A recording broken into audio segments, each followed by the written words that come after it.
আজকে আপনাদের সাথে শেয়ার করব এক টুকরা মুরগির মাংস কয়েক পিস পাউরুটি দিয়ে ভীষণ মজার নাস্তা রেসিপি। এই নাস্তাটি হচ্ছে আমরা সকালে বিকালে কিংবা বাসায় কোনো মেহমান আসলেও একবারে অল্প সময়ের মধ্যে তৈরি করে দিতে পারবো।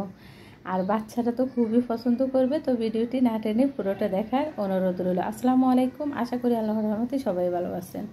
তো আমি চুলার মধ্যে একটা পাতিল বসিয়ে দিয়ে দিয়েছি রান্নার রেগুলার তেল গরম হলে দিয়ে দিয়েছি হচ্ছে পেঁয়াজ কুচি। তো আমাদেরকে এখানে একটু পেঁয়াজ কুচিটা বেশি করে দিতে হবে। পেঁয়াজগুলো হালকা একটু ভেজে নিব। আপনারা চাইলে পেঁয়াজ কুচি হচ্ছে আরও বাড়িয়ে দিতে পারেন। তা আমি হচ্ছে এখানে 3টা মাঝারি সাইজের পেঁয়াজ কুচি দিয়েছি, কারণ পেঁয়াজের যে দাম এই জন্য একটু কম করে খাওয়াই ভালো। দিয়ে দিচ্ছি সামান্য একটু চিলি ফ্লেক্স আর হচ্ছে গরম হাফ চা চামচ গরম মশলা গুঁড়া। এখানে আমি এক টুকরা মুরগির মাংস হচ্ছে সামান্য একটু আদা রসুন লবণ দিয়ে সিদ্ধ করে তারপর হচ্ছে জোড়া জোড়া করে নিয়েছি। আর মাংসটা যদি আমরা সিদ্ধ করে আগে ফ্রিজে রেখে দিই তাহলে একবারে 10 মিনিটের মধ্যে আমরা এই নাস্তাটি তৈরি করে নিতে পারবো। দিয়ে দিচ্ছি স্বাদ মতো একটু লবণ। মাংসটা যেহেতু আগে থেকে সিদ্ধ করা একবারে কম সময়ের মধ্যে হয়ে যাবে। এখানে আমি 1 চা চামচ কর্নফ্লাওয়ার হচ্ছে 2 টেবিল চামচ পানির মধ্যে মিশিয়ে তারপরে দিয়ে দিয়েছি। একটু নেড়ে চেড়ে এখন হচ্ছে আমি উঠিয়ে নেব। মাংসগুলোর মধ্যে হচ্ছে আমাদেরকে একটু কর্নফ্লাওয়ার দিতে হবে, তাহলে মাংসগুলোর মধ্যে আঠালো আঠালো ভাবটা আসবে। তো এখন আমি মাংসগুলো উঠিয়ে রাখবো।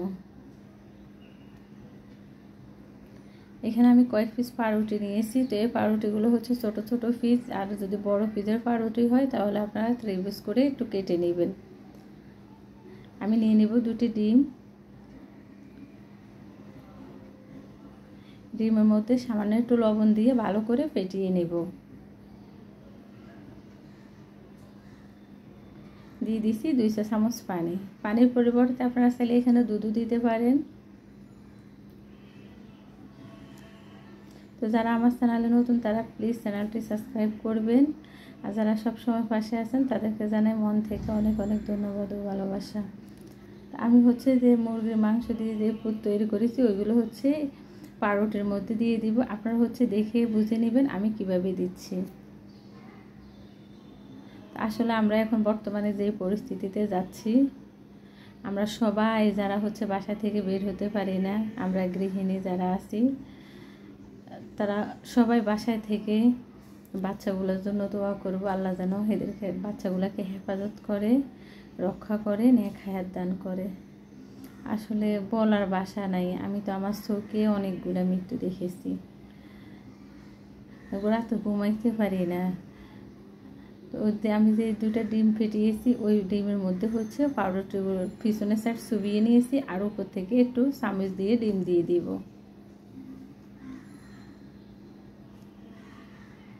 এই নাস্তাটি আমার বাচ্চাদের খুবই পছন্দের একটি নাস্তা।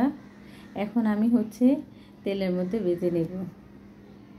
তো আল্লাহ পাক রাব্বিল আলামিন জানে দেশের কি অবস্থা হয় আর কত মায়ের বুক খালি হবে। আসলে আল্লাহর কাছে আমরা যেখানে আছি শুধু আল্লাহর কাছে এই বাচ্চাগুলোর জন্য সাহায্য চাইবো। আল্লাহ যেন সাহায্য করে, আল্লাহ যেন এই বাচ্চাগুলোকে হেফাজত করে, আর কোনো মায়ের বুক যেন খালি না হয়। আমরা যারা মা আছি আমরা জানি একটা বাচ্চা হচ্ছে পালতে কতটা কষ্ট। আর ওই বাচ্চাগুলো এই নির্মম মৃত্যু আসলে হচ্ছে চোখে দেখা যায় না, সহ্য করতে পারি না, রাত্রে ঘুমাইতে পারি না। আমি ছেলেগুলা চোখে গুলি করছে, মারা গেছে। আল্লাহ হেফাজত করেন। আল্লাহ সবাই আমরা যত মা আছি সবাই নামাজ পড়ে আল্লাহর কাছে দোয়া করবো, আল্লাহ যেন হেফাজত করে, রক্ষা করে।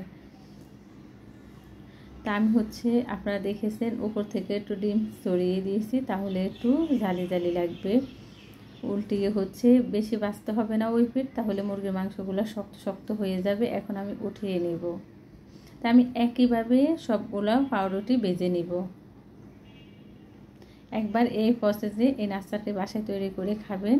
আর ভালো লাগলে প্লিজ আমার চ্যানেলটি সাবস্ক্রাইব করবেন, লাইক দিবেন, শেয়ার করবেন।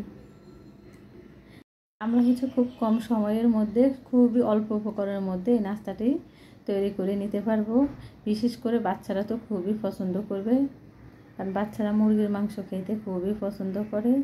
তা আমি হচ্ছে একইভাবে সবগুলো বেজে নিয়েছি। আর সবাই ভালো থাকবেন, আল্লাহ হাফিজ, নিরাপদে থাকবেন, সবাই সবার জন্য দোয়া করবেন।